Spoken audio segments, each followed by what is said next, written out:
वृंदावन की पावन भूमि पर जब जब अधर्म बढ़ता है, तब तब भगवान किसी न किसी रूप में अवतरित होते हैं।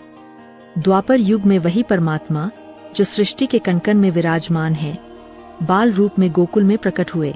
भाद्रपद मास की अष्टमी की अंधेरी रात, चारों ओर वर्षा, यमुना उफान पर थी और कारागार में देवकी के गर्भ से एक दिव्य बालक ने जन्म लिया। वही बालक थे भगवान श्री कृष्ण। जन्म लेते ही उन्होंने चतुर्भुज रूप में दर्शन दिए और फिर माता पिता की विनती पर एक साधारण बालक का रूप धारण कर लिया। वासुदेव जी उस नवजात शिशु को लेकर यमुना पार गोकुल पहुँचे और नंद बाबा के घर यशोदा मैया की गोद में रख दिया। उसी क्षण से गोकुल में आनंद ही आनंद छा गया। बाल कृष्ण का बचपन गोकुल की गलियों में खेलते हुए बीता। उनका श्यामल शरीर, बड़ी बड़ी कजरारी आँखें, माथे पर चंदन और सिर पर मोर मुकुट सबका मन मोह लेता था। यशोदा मैया उन्हें गोद में लेकर झुलाती तो लगता मानो साक्षात भगवान को ममता बांध रही हों। लेकिन यह बालक जितना प्यारा था, उतना ही चंचल भी। कभी मक्खन चुराना, कभी मटकी फोड़ना, कभी ग्वालबालों के साथ शरारत करना, यही उनका स्वभाव था। गोकुल की हर गोपी यही कहती, यशोदा तेरा लल्ला बड़ा नटखट है। और यशोदा मुस्कुराकर कहती, बालक है, खेलता तो रहेगा।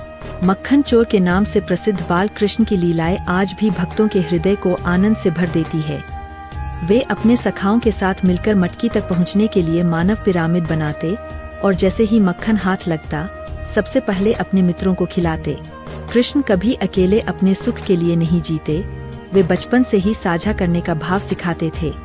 जब यशोदा मैया उन्हें पकड़ लेती और डांटती तो कृष्ण मासूम चेहरे से मुस्कुरा देते, जिससे मैया का सारा क्रोध समाप्त हो जाता। एक दिन यशोदा मैया ने कृष्ण को मिट्टी खाते हुए देख लिया। उन्होंने तुरंत कृष्ण को डांटा और कहा, कन्हैया मुंह खोलो। जैसे ही कृष्ण ने अपना मुख खोला, यशोदा मैया ने देखा कि उसमें पूरा ब्रह्मांड समाया हुआ है। सूर्य, चंद्रमा, तारे, पर्वत, नदियाँ, देवता, सब कुछ। यशोदा मैया कुछ पल के लिए स्तब्ध रह गईं, लेकिन अगले ही क्षण माया ने उन्हें फिर से माँ बना दिया और उन्होंने कृष्ण को गले से लगा लिया। यही लीला सिखाती है कि भगवान प्रेम के आगे स्वयं को भी भुला देते हैं।